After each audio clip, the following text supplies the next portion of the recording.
Hi students, unit चल रही है एटम एंड न्यूक्लियाई और आज डिस्कस करेंगे न्यूक्लियर रिएक्टर। देखिए ये मैंने बनाया है डायग्राम न्यूक्लियर रिएक्टर का। न्यूक्लियर रिएक्टर में जो मेन पार्ट है वो है कोर, ठीक है, ये कोर है। इस कोर में ये लगी हुई हैं फ्यूल की रॉड्स। फ्यूल रॉड्स का मतलब यूरेनियम की रॉड ये लगी हुई हैं। और इसके साथ आप देखिए जो ये देख रहे हैं ना, ये वाला पोर्शन जो आपको नज़र आ रहा है ये है मॉडरेटर। बताया था मैंने आप लोगों को मॉडरेटर के बारे में भी। फ्यूल रॉड्स जो हैं यूरेनियम की रॉड्स हैं और ये कवर्ड होती हैं, इनका ऑक्सीडेशन ना हो जाए इसलिए एल्युमिनियम के कवर के अंदर रहती हैं ये जो यूरेनियम रॉड्स होती हैं। आप जानते हैं कि मॉडरेटर की जो मॉडरेटर है यहाँ पर वो या तो ग्रेफाइट है या वाटर है या हैवी वाटर है या बेरिलियम ऑक्साइड है। ये मॉडरेटर है जो यहाँ पर फिज़न के बाद न्यूट्रॉन्स निकल रहे हैं उनको स्लो डाउन करने काम में आ रहा है। ओके, ये देख रहे हैं आप, ये है कंट्रोल रॉड जो रेट ऑफ फिज़न को कंट्रोल करती हैं। ये कैसे कंट्रोल करती हैं? ये जो कंट्रोल रॉड्स होती हैं ये न्यूट्रॉन की एब्जॉर्बर हुआ करती हैं, किसी ऐसे मटेरियल से बनी होती हैं जो न्यूट्रॉन का अच्छा एब्जॉर्बर होता है, जैसे कैडमियम और बोरोन इससे बनी होती हैं। फंक्शन क्या होगा बताऊंगा आप लोगों को, अभी पहले बता रहा हूँ कि क्या क्या इसके पार्ट हैं। ठीक है भाई, अब देखिए यहाँ पर हीट जो प्रोड्यूस होगी उसको हटाने के लिए यहाँ पर ये फ्लो हो रहा है। देखिए कूलेंट, ये कूलेंट फ्लो हो रहा है, ये है कूलेंट। ये जो कूलेंट है एयर, वाटर वेपर या वाटर या कार्बन डाइऑक्साइड ये यूज़ किए जाते हैं जो हीट प्रोड्यूस हो रही है उसको हटाने के लिए। ये कूलेंट है। यहाँ से हार्मफुल रेडिएशन बाहर निकल सकते हैं। ये पार्ट जो कोर है ना, यहाँ से हार्मफुल रेडिएशन बाहर निकल सकते हैं। आप जानते हैं कि यूरेनियम रेडियो एक्टिव होता है, इससे हार्मफुल अल्फ़ा बीटा पार्टिकल और गामा रेज निकल सकती हैं और जो वर्कर्स हैं वहाँ तक पहुँचकर उनको नुकसान पहुँचा सकती हैं।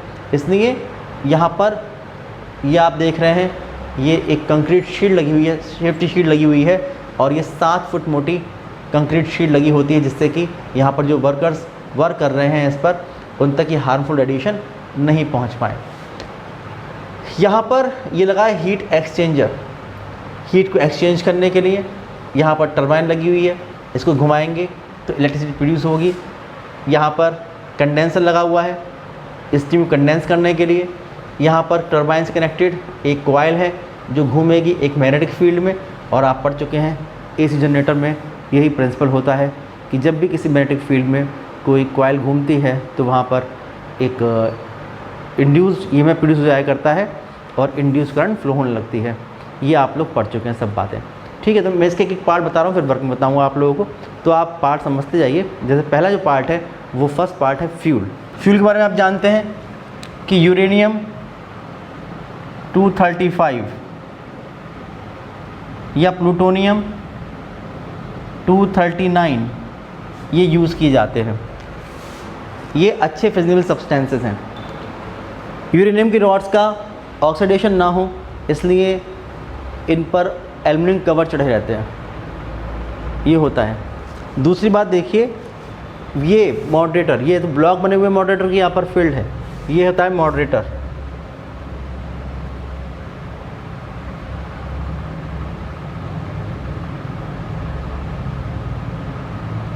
मॉडरेटर पर आप जानते हैं कि हैवी वाटर,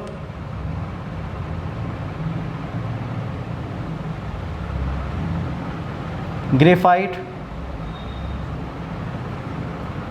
या बेरिलियम ऑक्साइड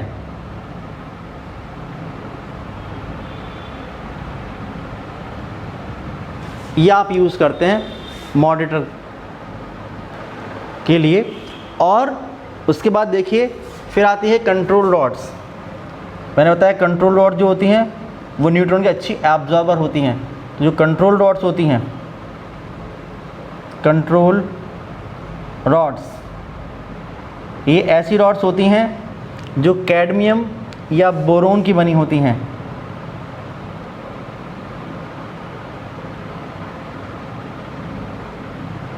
कैडमियम और बोरोन रॉड्स होती हैं।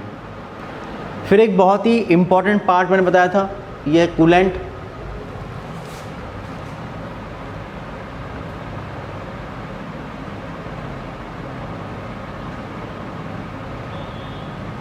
जो हीट को सक करता है, हीट को एब्जॉर्ब करता है यहाँ से, तो एयर,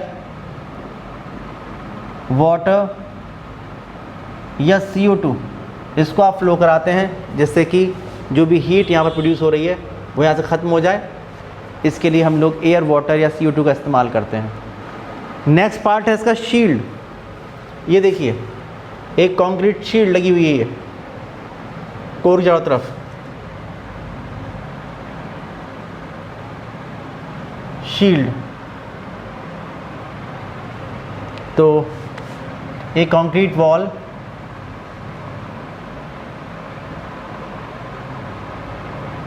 सेवन फीट थिक, जिससे कि जो हार्मफुल रेडिएशंस हैं वो इसके वर्कर्स तक ना पहुँचे। तो ये होती है शील्ड। और फिर है सेफ्टी डिवाइस।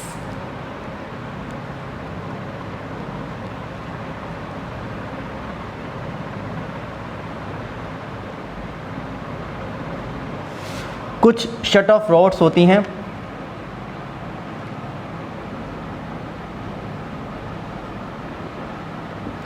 जैसे ही टेम्परेचर बढ़ता है यहाँ पर न्यूक्लियर फिजन का जो रेट है अगर ये हाई हो जाता है, यहाँ पर सेंसर लगे होते हैं टेम्परेचर के लिए, तो जैसे सेंसर शो करता है कि टेम्परेचर बढ़ा और अब कोई एक्सीडेंट होने वाला है, तो वैसे ही यहाँ पर बहुत सारी रॉड्स लगी होती हैं जिनको हम बोलते हैं शट ऑफ रॉड्स या सेफ्टी रॉड्स। ये एक साथ यहाँ पर एंटर कर जाती हैं, इधर से एंटर कर जाती हैं, और जितने भी न्यूट्रॉन इसके अंदर होती हैं वो सब उनको एब्जॉर्ब कर लेती हैं, और न्यूक्लियर फिजन का जो प्रोसेस है वो एकदम से रुक जाया करता है। तो ये होती है सेफ्टी डिवाइस। अब आप समझिए इसकी वर्किंग।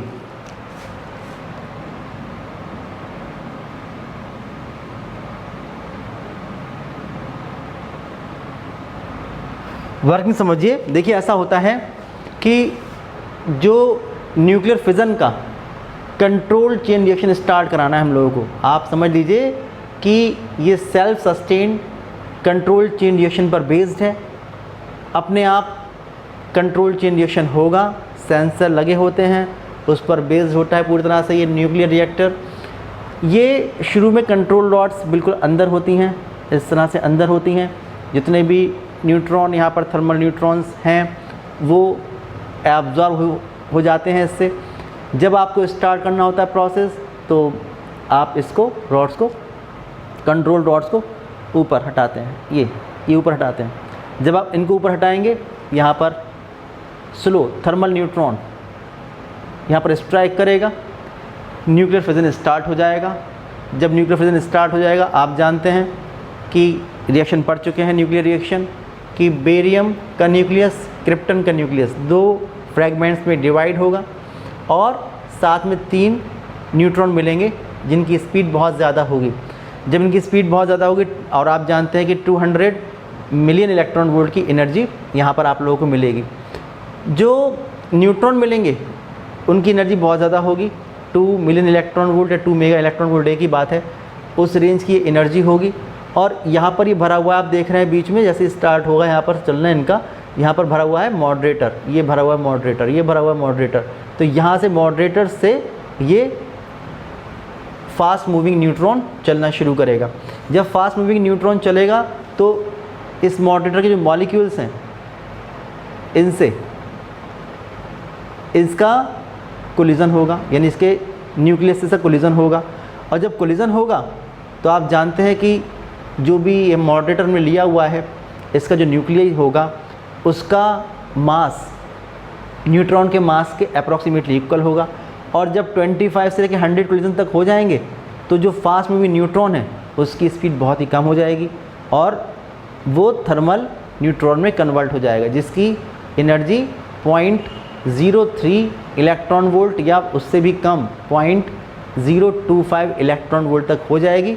और फिर ये प्रोबेबिलिटी नहीं रहेगी कि इसमें यूरेनियम 238 है, वो उनको एब्जॉर्ब करके यूरेनियम 239 में कन्वर्ट हो सकता है, और किसी ऐसे नॉन फिजनेबल यूरेनियम न्यूक्लियाई में कन्वर्ट हो सकता है, यूरेनियम न्यूक्लियस में कन्वर्ट हो सकता है, जिसका अब न्यूक्लियर फिजन नहीं हो सकता है। ओके, तो इससे बचाना होता है हम लोगों को। तो यहाँ पर वो बहुत, इसकी स्पीड बहुत ही कम हो जाती है और वो थर्मल न्यूट्रॉन बन जाया करता है। और जब थर्मल न्यूट्रॉन पहुँचता है यहाँ पर, तो इसको और दूसरे यूरेनियम 235 मिलते हैं और वहाँ तक पहुँचकर फिर इसका न्यूक्लियर फिजन करता है। फ्री प्रोसेस चलता जाता है आगे। आप जानते हैं कि जहाँ कहीं पर भी न्यूक्लियर फिजन होता है वहाँ पर हाई टेम्परेचर और हाई प्रेशर प्रोड्यूस हो जाया करता है। जब हाई टेम्परेचर प्रोड्यूस हो जाया करता है तो यहाँ पर ऐसा नहीं है कि एक आध न्यूक्लियर फिजन हो रहा है, यहाँ बहुत सारा न्यूक्लियर फिजन होता है, बहुत सारे न्यूक्लियस का न्यूक्लियर फिजन होता है। जब बहुत ज़्यादा न्यूक्लियर फिजन होगा और उसके रेट को कंट्रोल कैसे करते हैं, इन कंट्रोल डॉट्स को नीचे करके या ऊपर करके। अगर आप देख रहे हैं कि सेंसर में टेम्परेचर दिख रहा है कि भाई बढ़ गया, तो आप लोग उसको थोड़ा सा नीचे कर देंगे, कम हो गया तो ऊपर कर देंगे, जैसा भी रिक्वायर्ड है रेट, उसके अकॉर्डिंग हम लोग कंट्रोल डॉट से कंट्रोल कर सकते हैं। उसके बाद यहाँ पर बहुत ज़्यादा हीट जनरेट हो जाया करती है, इतनी ज़्यादा हीट जनरेट हो जाया करती है कि वो हार्मफुल हो सकती है इस न्यूक्लियर रिएक्टर के लिए। इसलिए हम लोग यहाँ पर पंप से, ये जो आप देख रहे हैं, ये जो आप देख रहे हैं, यहाँ पर कूलेंट फ्लो कराते हैं। कूलेंट एक बहुत ही इंपॉर्टेंट रोल प्ले करता है यहाँ पर इलेक्ट्रिसिटी को जनरेट करने के लिए। तो आप देखिए, ये जो आप देख रहे हैं पोर्शन, यहाँ से पंप लगाया तो ये कूलेंट फ्लो होता है यहाँ पर, ये कूलेंट चलता है यहाँ पर। और जब ये कूलेंट यहाँ से चलेगा तो आप देखेंगे जो भी हीट एनर्जी यहाँ पर प्रोड्यूस होगी उसको एब्जॉर्ब सक कर लेगा और यहाँ पर पहुँचेगा। और आप देखिए जो ये कूलेंट है इसका टेम्परेचर बहुत बढ़ चुका होगा। इसका टेम्परेचर जो होगा वो 500, 600, 700 इतना ऐसे ज़्यादा हो चुका होगा। तो बहुत ही हाई टेम्परेचर कूलेंट यहाँ से आगे फ्लो हो रहा है। ये पहुँचा इस चैम्बर में, और ये जो चैम्बर है ये है हीट एक्सचेंजर। हीट एक्सचेंजर या बॉयलर ये यहाँ पहुँचता है। और आप देखिए कि इसमें यहाँ पर बैंड दिया हुआ है, जैसे कि ये काफ़ी देर तक इसके अंदर रुका रहे, ठीक है। और यहाँ पर भरा होता है वाटर। जब यहाँ पर वाटर भरा होता है, आप देखिए वाटर भरा हुआ है यहाँ पर, तो काफ़ी देर तक कॉन्टैक्ट में रहता है वाटर के। तो इसका टेम्परेचर जो होता है कूलेंट का, वो टेम्परेचर डाउन हो जाता है। इससे हीट एब्जॉर्ब करके ये जो वाटर है ये स्टीम में कन्वर्ट हो जाया करता है, ठीक है। कूलेंट की हीट को एब्जॉर्ब करके यहाँ का जो वाटर है वो हीट एब्जॉर्ब करता है और स्टीम में कन्वर्ट हो जाता है। अब ये स्टीम फ्लो होती है यहाँ पर, ऐसे यहाँ पर होता है, हम पंप लगा दें स्टीम को फ्लो कराने के लिए, और हाई प्रेशर से यहाँ आती है। यहाँ पर लगा हुआ है टरबाइन। जब स्टीम जाकर टकराती है टरबाइन से हाई प्रेशर से, तो ये टरबाइन ऐसे घूमता है। ये टरबाइन इस तरह से घूमता है, ये इस तरह टरबाइन घूमता है। इस टरबाइन से कनेक्टेड ये आप देखिए एक रॉड है और इससे कनेक्टेड है एक कॉइल। जब ये टरबाइन घूमता है इस तरह से स्टीम से, हाई स्पीड से, हाई रोटेशनल स्पीड से, तो जो कॉइल कनेक्टेड है उससे, वो कॉइल भी इस तरह से घूमती है। और आप देखिए एसी जनरेटर का प्रिंसिपल आप पढ़ चुके हैं कि अगर ये एक हॉर्सशू मैग्नेट है, ये इसका नॉर्थ पोल साउथ पोल है, ये मैग्नेटिक फील्ड डायरेक्शन है। तो जब किसी भी मैग्नेटिक फील्ड में, एक यूनिफॉर्म मैग्नेटिक फील्ड में अगर एक कॉइल यहाँ पर घूमेगी, तो Faraday's law of electromagnetic induction के अकॉर्डिंग इससे जब लिंक्ड मैग्नेटिक फ्लक्स में चेंज होगा तो यहाँ पर एक इंड्यूस्ड ईएमएफ प्रोड्यूस हो जाएगा और इंड्यूस करंट फ्लो लगेगी। और इस तरह से आप देख रहे हैं कि हमने जो हीट एनर्जी थी इसकी, जो भी हीट एनर्जी थी, हीट एनर्जी को मैंने कन्वर्ट कर दिया इलेक्ट्रिसिटी में। एसी जनरेटर की हेल्प से आप लोगों को इलेक्ट्रिसिटी मिल जाएगी। इसके बाद ये प्रोसेस बंद नहीं होगा, ये चलता रहेगा। यहाँ पर से जो स्टीम आ रही है, इस स्टीम को आप फिर से इसी चैम्बर में वापस लेंगे हीट एक्सचेंजर में। लेकिन उस वापस लेने से पहले जो ये स्टीम आएगी, आप देखिए ये पाइप आया और इस पाइप में यहाँ पर हम लगाते हैं एक कंडेंसर। यहाँ पर कंडेंसर कैपेसिटर वाला कंडेंसर नहीं है, जो कंडेंस करेगा स्टीम को वो कंडेंसर है। इसमें हम लोग जो ये पाइप जा रहा है इसके ऊपर एक कंडेंसर लगाते हैं और उसमें कोल्ड वाटर को फ्लो करते हैं। जब कोल्ड वाटर यहाँ से डालेंगे, यहाँ से निकालेंगे, यहाँ से डालेंगे, यहाँ से निकालेंगे, तो जो ये स्टीम है ये कंडेंस हो जाएगी और वाटर में कन्वर्ट हो गई। देखिए स्टीम आई और ये वाटर में कन्वर्ट हो गई और यहाँ से पंप से हम लोग फिर से इस वाटर को इस चैम्बर में, जिसको हम कह रहे हैं हीट एक्सचेंजर, वापस भेज देते हैं, यहाँ पर वापस भेज देते हैं, ठीक है। और जो ये कूलेंट होता है, आप देखिए कि यहाँ पर जब ये वाटर के अंदर रहेगा यहाँ से कोल्ड वाटर पहुँच ही रहा है यहाँ पर, तो जो ये कूलेंट है इसका टेम्परेचर फिर से नॉर्मल हो जाएगा और फिर ये कूलेंट यहाँ से चलेगा, यहाँ पर टेम्परेचर हाई है, फिर से यहाँ पर से हीट को एब्जॉर्ब सक करेगा और फिर यहाँ पहुँच जाएगा। ये प्रोसेस जो होगा ये रिपीट होता रहेगा और आप देख रहे हैं कि यहाँ पर जो इलेक्ट्रिसिटी है वो जनरेट होती रहेगी। तो ये वर्किंग है न्यूक्लियर रिएक्टर की। आप लोग समझ गए होंगे, बार बार इसको समझिएगा तो आप लोगों को बिल्कुल याद हो जाएगी। अब आप देखिए इसके एप्लीकेशंस।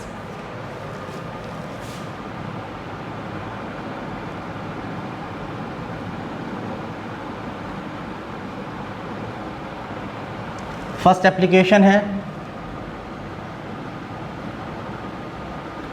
प्रोडक्शन ऑफ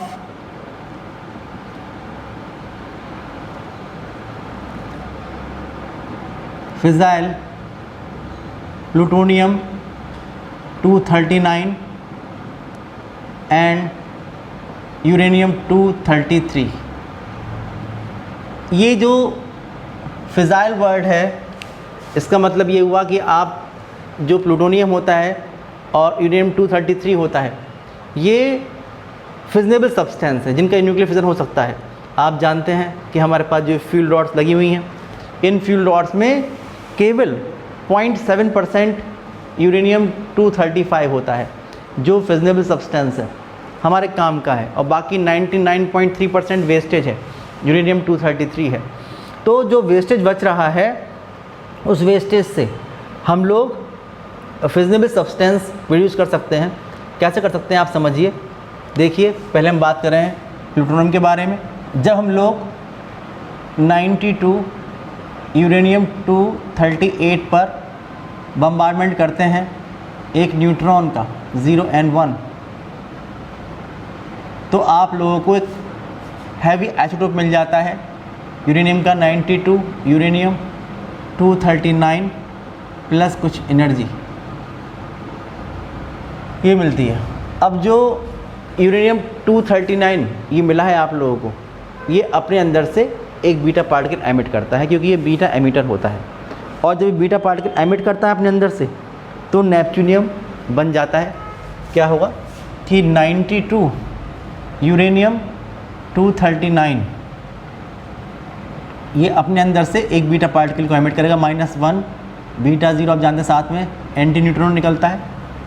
और अब जो बन जाता है ये बन जाता है 93 नेपच्यूनियम 239 और प्लस कुछ एनर्जी मिलती है, ये होता है, ठीक है ना। उसके बाद जो नेपच्यूनियम होता है ये भी बीटा एमिटर होता है, 93 नेपच्यूनियम 239 ये अपने अंदर से एक बीटा पार्टिकल एमिट करता है, साथ में एंटी न्यूट्रॉन निकलेगा और प्लस ये बन जाता है 94 प्लूटोनियम 239 और प्लस एनर्जी। तो आप देख रहे हैं कि इस तरह से हम लोग वेस्टेज से एक फिजाइल यानी अच्छा फिजनेबल मटेरियल फ्यूल ऑब्टेन कर सकते हैं, जो है प्लूटोनियम 239। आप देखिए कि आपके पास है थोरियम 90 थोरियम 232, आप इस पर एक न्यूट्रॉन का बम्बार्डमेंट कर देते हैं इसके अंदर रख के। ये सारी बातें यहीं पर हो रही हैं। जब आपने इस पर बम्बार्डमेंट किया तो ये बन गया 90 थोरियम 233 और प्लस कुछ एनर्जी आपको यहाँ से मिल गई। फिर जो ये थोरियम है 90 थोरियम 233 ये एक बीटा मीटर है, -1 बीटा 0 प्लस एंटी न्यूट्रिनो। और अब देखिए जो मिलेगा वो होगा 91 प्रोडक्टेनियम 233 और प्लस कुछ एनर्जी मिलेगी। आप लोग देखिए साथ में जो प्रोडक्टेनियम है PA 91 233 ये भी बीटा मीटर है, -1 बीटा 0 प्लस एंटी न्यूट्रिनो। तो ये मिलेगा हमें कितना 92 यूरेनियम 233 और ये भी फिजाइल होता है, एक अच्छा फ्यूल होता है। और जो इस तरह से आप लोगों को प्लूटोनियम और यूरेनियम 233 मिल रहे हैं ये ज़्यादा अच्छे फिजनेबल सब्सटेंस हुआ करते हैं और इनका क्रिटिकल साइज़ जो होता है वो भी यूरेनियम 235 से कम होता है। तो ये एक बहुत ही अच्छी बात है हमारे लिए। आप ये समझिए कि जहाँ पर हम लोग केवल 0.7% जो यहाँ पर यूरेनियम था इसके अंदर यूरेनियम 235, उससे हम लोग इसकी हीट को प्रोड्यूस करके अगर हम लोग इलेक्ट्रिसिटी प्रोड्यूस कर रहे हैं तो ये होता है थर्मल न्यूक्लियर रिएक्टर। इसको कहते हैं, ये जो बनाया है मैंने, यह है थर्मल न्यूक्लियर रिएक्टर। ठीक है ना, ये जो बना था ये था थर्मल न्यूक्लियर रिएक्टर। ये और ये जो सब काम हो रहा है, जिस न्यूक्लियर रिएक्टर में हम वेस्टेज से कोई दूसरा फिजाइल सब्सटेंस या फिजनेबल सब्सटेंस प्रोड्यूस कर लेते हैं, उसको हम कहते हैं ब्रीडर रिएक्टर। ये होता है breeder reactor.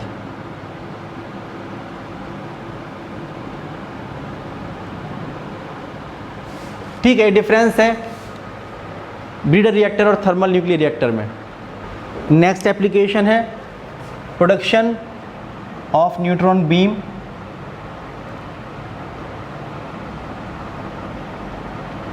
Production of neutron beam. आप देखिए कि यहाँ पर से जो भी न्यूट्रॉन मिलेंगे हम लोगों को न्यूक्लियर फिजन से, उसको हम लोग एक बीम की फॉर्म में कन्वर्ट कर लेते हैं और उससे दूसरे एलिमेंट्स का आर्टिफिशियल डिसइंटीग्रेशन उसको स्टडी कर सकते हैं। नेक्स्ट एप्लीकेशन है production of artificial radio isotopes. इसमें हम लोग क्या करते हैं कि न्यूक्लियर रिएक्टर में हम लोग किसी भी एलिमेंट को रख देते हैं और उस पर बम्बार्डमेंट करते हैं न्यूट्रॉन का। ठीक है, एलिमेंट रखा रिएक्टर में और उस पर फास्ट मूविंग न्यूट्रॉन का बम्बार्डमेंट किया, जिससे रेडियो आइसोटोप्स बन जाया करते हैं उस एलिमेंट के, और उनको हम लोग मेडिसिन में, बायोलॉजी में, एग्रीकल्चर में, इंडस्ट्री में और साइंटिफिक डिस्कवरीज़ में यूज़ कर सकते हैं। फिर आता है नेक्स्ट जनरेशन ऑफ एनर्जी।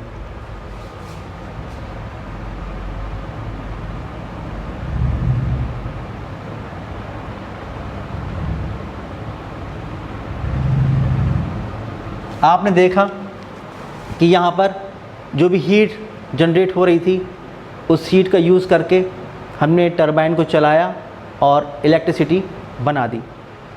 यहाँ पर जो इलेक्ट्रिसिटी प्रोड्यूस हो रही है, ये आप जानते हैं कि पावर स्टेशन की तरह यहाँ वर्क हो रहा है। इससे जो भी इलेक्ट्रिसिटी प्रोड्यूस होगी, उससे हम लोग मिल में या कहीं पर दूसरी इंडस्ट्री में जो पावर सप्लाई काम है, यहाँ से हम लोग कर सकते हैं। तो आप देखिए, पूरा मैंने आपको एक्सप्लेन कर दिया है न्यूक्लियर रिएक्टर के बारे में। और आप जानते हैं कि जो न्यूक्लियर रिएक्टर है, ये बेस्ड है कंट्रोल्ड चेन रिएक्शन पर। आप जानते हैं कि जो अनकंट्रोल्ड चेन रिएक्शन है, उस पर बेस्ड है न्यूक्लियर बम, जिसका नाम एटम बम कहा जाता है, लेकिन सही मायने में उसको न्यूक्लियर बम कहना चाहिए। आप देखें, मैं बता रहा हूँ, हालांकि ये कोर्स की बात है नहीं, फिर भी मैं एक्सप्लेन कर दूँ। एटम बॉम्ब, जिसको कहना चाहिए न्यूक्लियर बॉम्ब। आप जानते हैं कि ये तो था कंट्रोल्ड चेन रिएक्शन बेस्ड, और यहाँ पर होता है अनकंट्रोल्ड चेन रिएक्शन।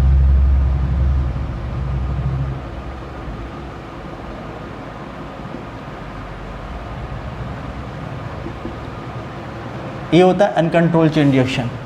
इसका बस खाली एक प्रिंसिपल समझ लीजिए आप किस तरह से बनाते हैं इसको। इसमें हम लोग एक डेंस मैसिव कवर लेते हैं,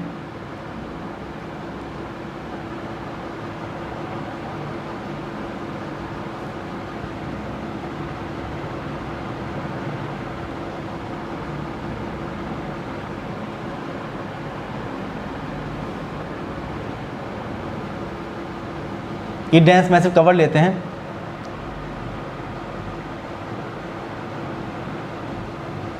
और इसमें दो स्मॉल पीसेस होते हैं फ्यूल के। फ्यूल तो आप समझ ही रहे होंगे ना कि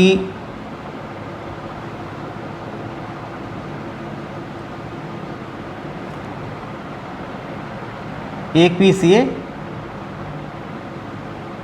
और एक PCA, ये होते हैं। फ्यूल का मतलब कि या तो यूरेनियम 235 प्योर या प्लूटोनियम 239, ये फ्यूल होता है। इसके दो पीसेस लेते हैं और ये दोनों पीसेस जो होते हैं ये एक दूसरे से अलग होते हैं, ये अलग अलग होते हैं एक दूसरे से और अलग अलग हैं, और इनका साइज़, दोनों का साइज़ अलग अलग, क्रिटिकल साइज़ से कम होता है, अलग अलग। लेकिन अगर मिला दें तो क्रिटिकल साइज़ से ज़्यादा होता है, ये ध्यान रखने की बात है। और इनके बीच में जो स्पेस होता है, ये जो स्पेस है, यहाँ पर थर्मल न्यूट्रॉन कॉस्मिक रेज से अवेलेबल रहते हैं। लेकिन क्योंकि क्रिटिकल साइज से कम साइज है इनका, इसलिए न्यूक्लियर चेन रिएक्शन या जो न्यूक्लियर फिजन का जो प्रोसेस है ये चल नहीं पाता यहाँ पर। अगर कहीं पर आपको इसको यूज़ करना है तो यहाँ पर एक मैकेनिकल डिवाइस लगी होगी, उससे आपने मिलाया और फेंक दिया। जैसे ही आप इसको मिलाएंगे, मिलाकर साइज़ जो होगा वो क्रिटिकल साइज से ज़्यादा हो जाएगा। और आप जानते हैं कि यहाँ पर प्योर यूरेनियम 235 है या प्लूटोनियम 239 है, और जो फिजाइल सब्सटेंस है, फिजनेबल सब्सटेंस है, तो वहाँ पर न्यूक्लियर रिएक्शन स्टार्ट हो जाया करती है, न्यूक्लियर फिजन स्टार्ट हो जाया करता है। और जो न्यूक्लियर फिजन होता है ये यहाँ पर अनकंट्रोल्ड होता है। पहले 3 न्यूट्रॉन मिलेंगे, फिर 3 से 3 का होगा, फिर 9 मिलेंगे, फिर 9 न्यूक्लियर फिजन होंगे, फिर 27 मिलेंगे, फिर 27 न्यूक्लियर फिजन होंगे, फिर 81 मिलेंगे। इस तरह से ये जो एनर्जी है ये बढ़ती जाएगी। और ये कहने की बात है, कुछ ही माइक्रो सेकेंड में ये एनर्जी इतनी ज़्यादा मैग्नीफाइड हो जाएगी कि 10⁻⁷ डिग्री सेल्सियस टेम्परेचर और मिलियन एटमॉस्फेयर प्रेशर का प्रेशर प्रोड्यूस हो जाएगा वहाँ पर। आँखों को अंधा कर देने वाली चमक के साथ रेज मिलेंगी आप लोगों को। और जो न्यूक्लियर डस्ट होती है दूर दूर तक फैल जाएगी। इसके बाद जो हार्मफुल रेडिएशंस होते हैं, अल्फा बीटा गामा रेडिएशंस, वो निकलेंगे और वो आने वाली जनरेशन तक को इफेक्टेड करेंगे। तो इससे बहुत नुकसान होगा। और आप समझ लीजिए कि सैकड़ों किलोमीटर तक कोई ज़िंदा बचेगा नहीं। जो सब्सटेंस होगा वो प्लाज्मा की फॉर्म में आ जाएगा। इसका मतलब जब आप जानते हैं 4th स्टेट ऑफ मैटर, वो प्लाज्मा बन जाएगा। खाली मैटर नहीं, वो प्लाज्मा की फॉर्म में आ जाएगा, इलेक्ट्रॉन अलग, न्यूक्लियाई अलग, ये हो जाएगा। तो ये चीज़ जो है, ये आप देख रहे हैं कितना जो एक्सप्लोजन होगा कितना हार्मफुल होगा। तो ये हमारा है, ये प्रिंसिपल है खाली अनकंट्रोल चेन रिएक्शन का, जिसको हम एटम बम या न्यूक्लियर बम कह रहे हैं। तो ये कोर्स की बात नहीं है, मैंने ऐसे ही आपको बता दिया।